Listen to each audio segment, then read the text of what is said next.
Thanks for allowed me to spend a few weeks here. Usually when someone introduces you and says the speaker is, I appreciate his refreshing and provocative views, the subtext is, I completely disagree with everything he says, but he entertains me. So, I actually respect those of you a lot. And we do often disagree, but not always, though. And the fact that we've had over the years many common friends, real friends, close friends, means also that we share a lot in common. Look, I don't know how you usually do this. I like doing Q&As more than formal talks, but I'll give my own views, and Nikolai will be more than a discussant. We planned this so that he's almost a co-presenter, and I assume that just like with Bill, I will agree with a lot of what he says and disagree with a lot of what he says and vice versa. Yeah, please do. Please do. Look, there are 4 nuclear powers engaged in European security. I think there are 2 different ways to capture the European nuclear landscape. One is what I like calling the old nuclear world, as opposed to the new nuclear world, which is Asia. The new nuclear world is the main geostrategic theater of what used to be called the Cold War. It's also where nuclear powers have reduced their arsenals significantly, sometimes even considerably, since 1990. So that's, of course, Russia, the UK, France, and the US. We are the old nuclear world. Maybe new world is also the old, but that's another question. I sometimes wonder whether there is another appropriate characterization of that European nuclear landscape. Is there anything, and that's a question I guess that Nikolai and I should both discuss, and with you guys also, is it meaningful to talk about the West, the nuclear West and the nuclear West?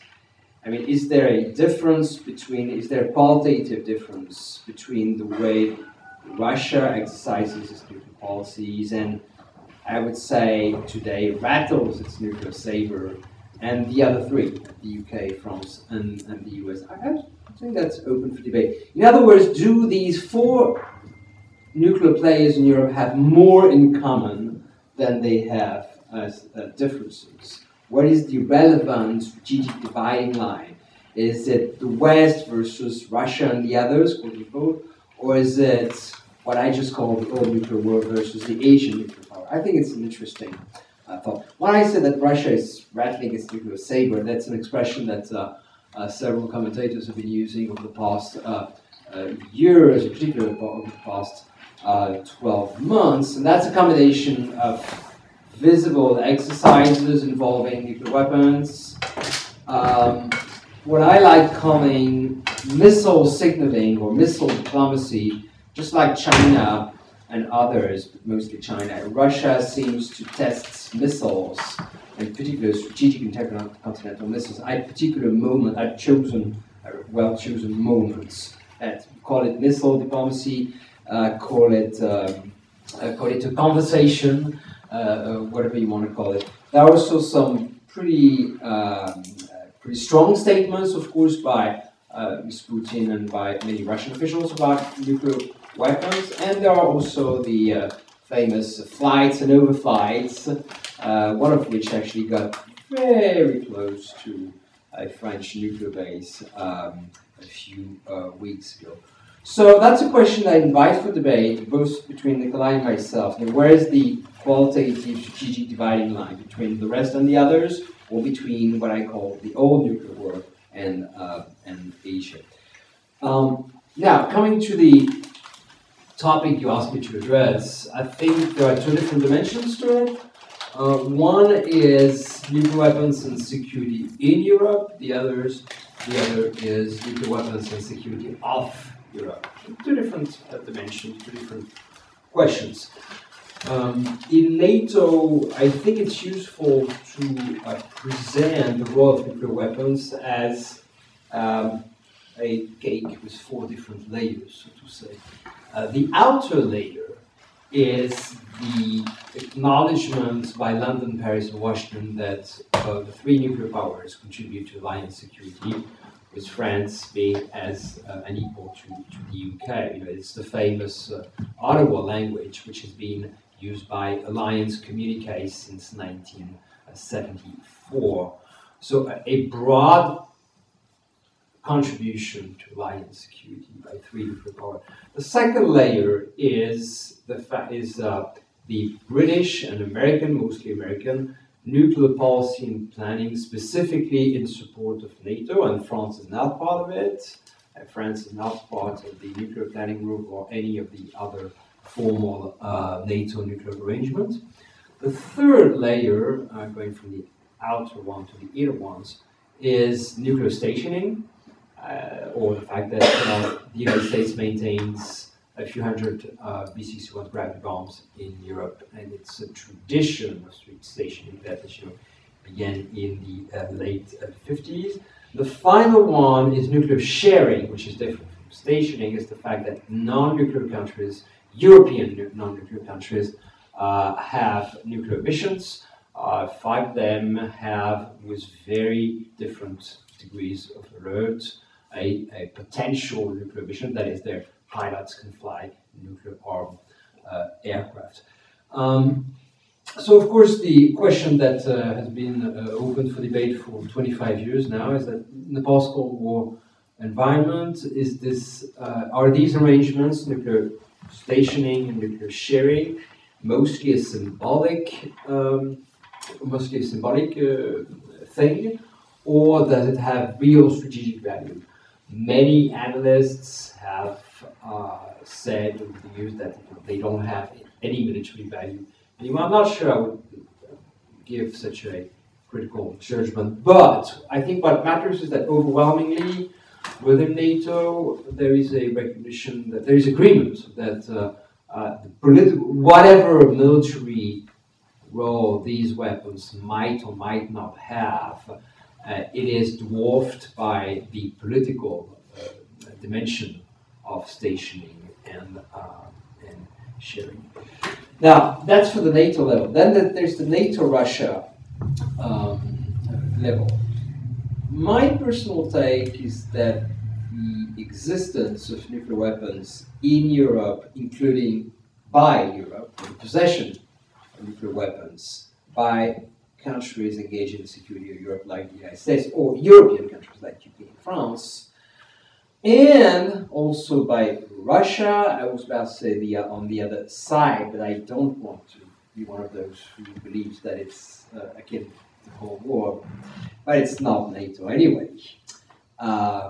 I think that the possession of nuclear weapons by these 4 countries somehow bound the horizon of what's thinkable in terms of scenarios of crisis and conflict in Europe.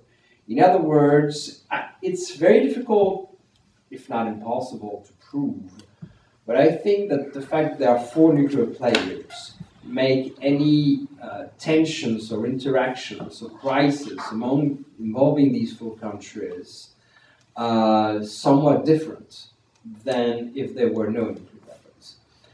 Now, I would not push that argument very far, but I'm tempted to believe, and I emphasize the fact that it's a belief at this point. I'm not trying to, I don't think I can't demonstrate it, I haven't tried to, that maybe the Georgia and Ukraine crisis could have developed differently absent nuclear weapons. I'm not saying that absent nuclear weapons, they would have developed into full-blown wars. That's not what I'm saying.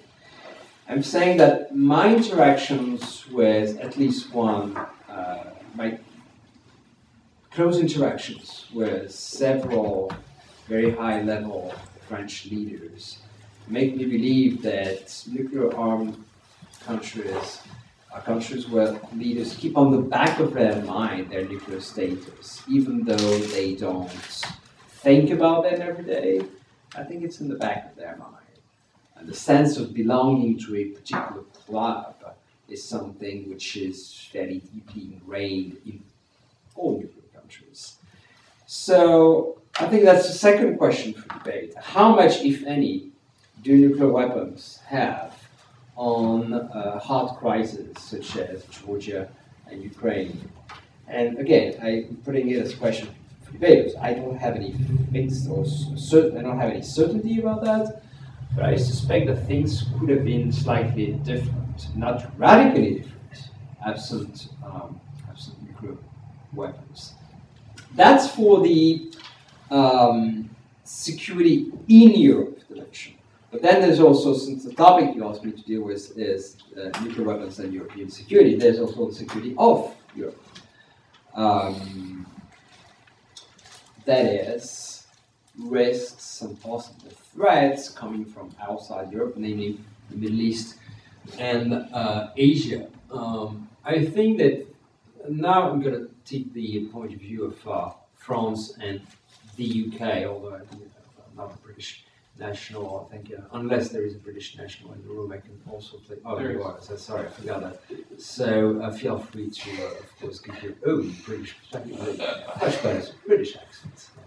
I can, I can do the British accent. I was born and raised here, so I won't put you on don't the sound accent. British to me. I think that both for the UK and France, which are not very different from one another in that respect, the role of nuclear weapons outside Europe, the role of their nuclear weapons outside Europe, is something that I like calling not deterrence but counter-deterrence, avoiding having their ability to project power and to project military forces neutralized or countered by another country's nuclear forces. If you take the Middle East, there is no known adverse nuclear power in the Middle East. There is one Middle East nuclear power, but it's a friend. There is one country which is seriously interested in getting nuclear weapons, and that is Iran, that does not have nuclear weapons. So today, I don't think that from the British and French point of view, the possession of nuclear weapons has a direct bearing on how we view our security vis-a-vis the Middle East. It could be different, of course. It would be different. It would almost certainly be different if Iran became a nuclear power. Now, Asia is different. In Asia, you have 4 nuclear-armed countries, and even though the military interests and military commitments of the UK and France in Asia are not very strong, they exist, by the way. For instance, France and the UK are members of the Armistice Agreement in Korea, and we have a formal commitment to defend South Korea if South Korea was attacked again. By the way, this is something that which in Europe is not always very well known. But hey, we take our commitments seriously. That's not the we would send the 100,000 forces if there was another war in Korea, but it's also about symbol. But let me sketch out a few scenarios where the nuclear forces of the UK and or France could have a role in a crisis in Asia. I think it's not far-fetched to imagine that a major crisis in Asia involving the US or Japan and one or several of the following, that is North Korea, China, or Taiwan, could indirectly have an impact on our own security the following way. I can very well picture a situation where the US or Japan or South Korea is engaged in a crisis and we want to support it politically, perhaps even militarily, even if it's only in a symbolic fashion, because neither the UK nor France, although a little bit less, but have a real ability to project significant military power swiftly in Asia. But we can make symbolic contributions to security in Asia, including, for instance, holding the ensuring the freedom of navigation in Malacca Strait if the US Navy is engaged somewhere else, that sort of thing.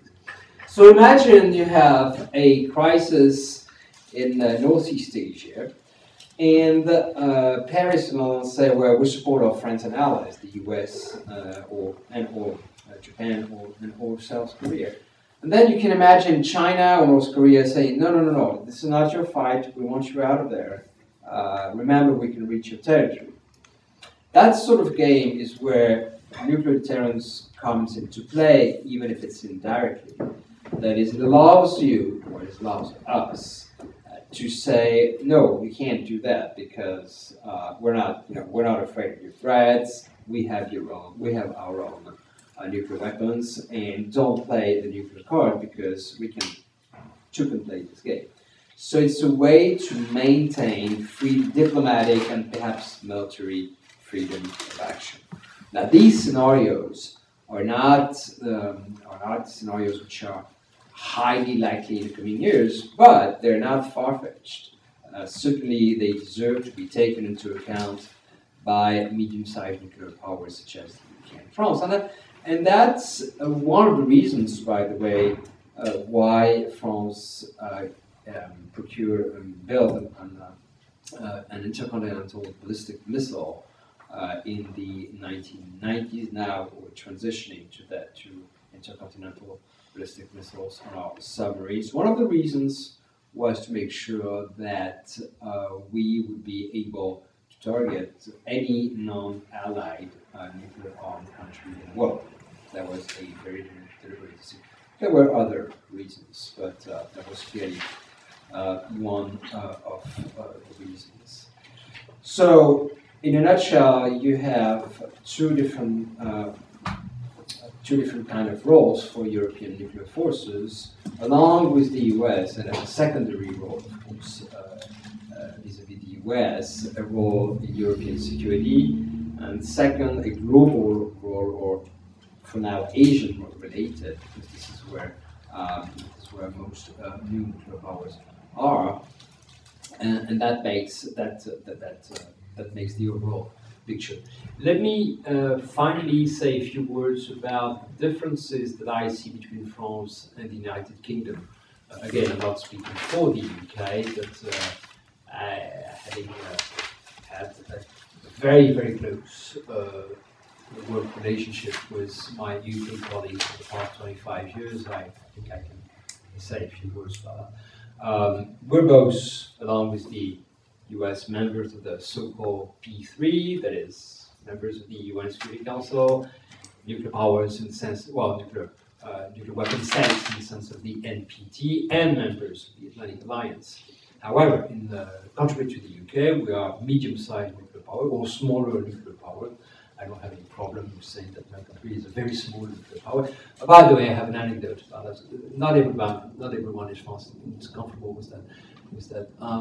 A few years ago, there was a speech a draft speech presented to a very high political authority, and that speech mentioned that France holds less than 1%, quote unquote, of the total world nuclear arsenal. And of course, the drafters wanted to see that we will have a really tiny arsenal. And it's big guys, Russia, US. Therefore, we don't have to make significant gestures for nuclear disarmament. And the person who was reviewing the speech was supposed to. They said, 1%? Is that all? So this was an amusing reaction because most of us drafting the speech thought, hey, it sounds good, 1%. We're very tiny, very small. And obviously, from a political standpoint, some thought that this was a bit. It looked too tiny. Anyway, however, gone are the days where a French prime minister could boast, or actually, it's very interesting. About 30 years ago, there's a speech by a French prime minister which literally says something along the lines of France is the third nuclear power. Okay? By that time, it was true. It was literally true in terms of number. But there was almost some kind of pride in it. That was 30 years ago. And this is really not the way French political leaders talk and think about nuclear weapons today. I mean, I often hear or read that there's an element of, quote, prestige, both from the French point of view.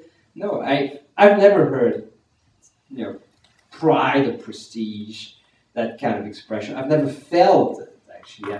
I've felt over the years, I've interacted very closely with the most senior policymakers in France on these matters, and I've always seen more sense of burden and responsibility than a sense of prestige and pride, if I can summarize it. Don't get me wrong, they are very much aware of the fact that it gives them a particular weight on the international scene. But a weight is it's a dual-edged sword in a sense, because it's a weight that doesn't help. It helps you, or at least it gives you the belief that you can have more influence, but at the same time it's heavy. It's a heavy burden, actually. I think that encapsulates more the way I think the French think about nuclear weapons today than pride and prestige as it was in the time of General de Gaulle in the 60s. Now, coming back to France and the UK, you have a few differences. The UK arsenal is smaller,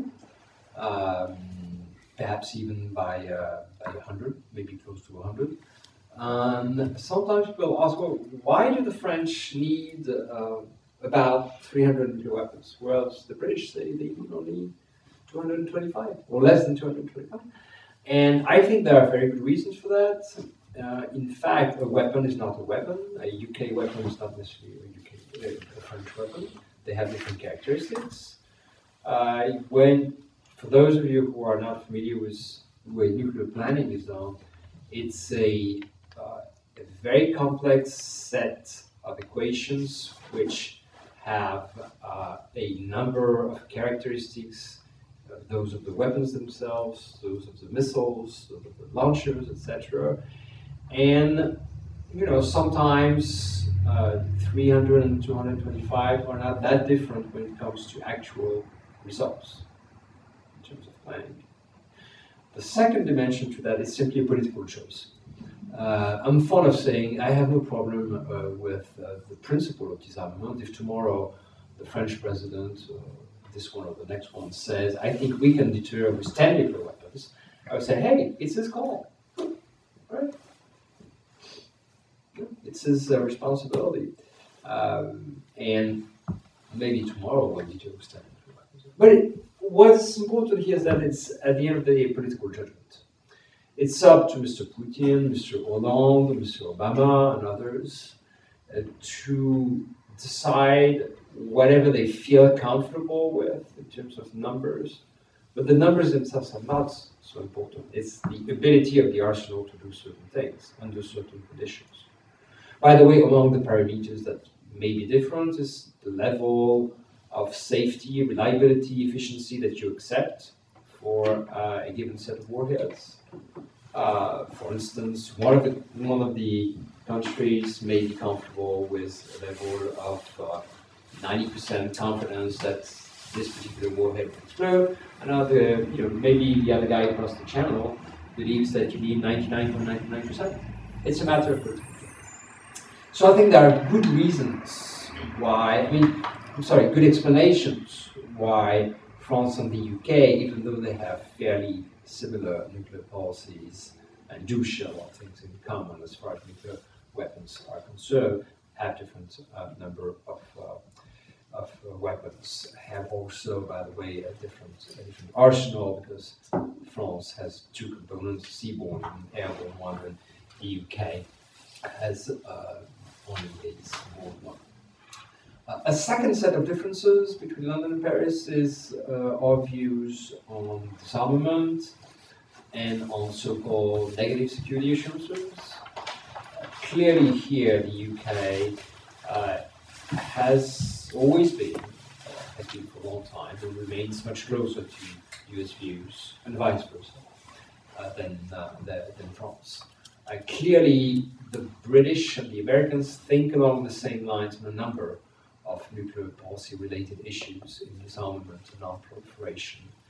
An additional thing that I think differentiates the French from the British and the Americans is how much do legal considerations matter in nuclear policies. sometimes joke that if there was a cabinet meeting in Paris or in London during a nuclear crisis, how long would it take? We joked once that I think on both sides of the channel, at some point the lawyers would be expelled from the room for a number of reasons, but they would stay in the room much longer in London. Jokes aside, I do think that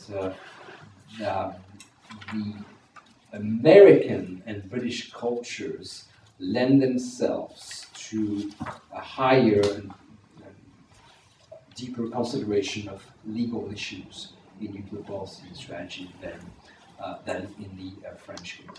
The third difference is the one that I mentioned earlier on, that is, the British have a formal commitment to NATO, a formal nuclear commitment to NATO, whereas we have only a broad political commitment to the security of the alliance in terms of nuclear weapons. Finally, a difference which makes us French feel fairly comfortable is that we are blessed or cursed with a national consensus on the value of maintaining an independent nuclear deterrence. We don't have these intense political debates as in the UK for a variety of reasons that we could discuss. But clearly, there's much less debate in France on nuclear policy and strategy than there is in the UK. The final difference, and I will conclude on that, is that we diverged fundamentally, we being London and Paris, in 1956. 1956 was obviously the Suez Crisis. What happened, as most of you know, is that it was a very humiliating moment for both London and Paris, not so much because of Mr. Bulganin's alleged nuclear threats, which were not, I think from my point of view, real nuclear threats, but by President Eisenhower's behavior vis-à-vis the financial deterrence, not the nuclear deterrence, and basically the fate of the British pound was on the line, and that's the reason why I think the British left really early, and that the French were left in the cold and were humiliated also. This was a very interesting moment because we both suffered the same fate in a sense, but we drew radically different lessons from Suez. The British lesson was never again without the Americans. Hug them close. And for them, again, and I won't speak too much for my British friends, but for them, I think nuclear policy is a way to influence the United States. And it's one of the means through which they have a very close strategic relationship with the US, another one being intelligence. And the nuclear channel and the intelligence channel are very important for the UK to maintain a close strategic relation, an intimate strategic relation with the US. Whereas my own country, France, drew the opposite conclusion. Never again with the United States. Well, not that far, but at least the lesson that they drew is that we can't be an independent strategic actor and rely on the United States for our ultimate security. Therefore, this is 1956. The French nuclear program had already started, but it was really given a huge boost at this point. So I call it the Great Divergence of 1956. But I'm coming full circle now. Interestingly, I think today London and Paris have more in common than what is different between them on nuclear policy issues in general.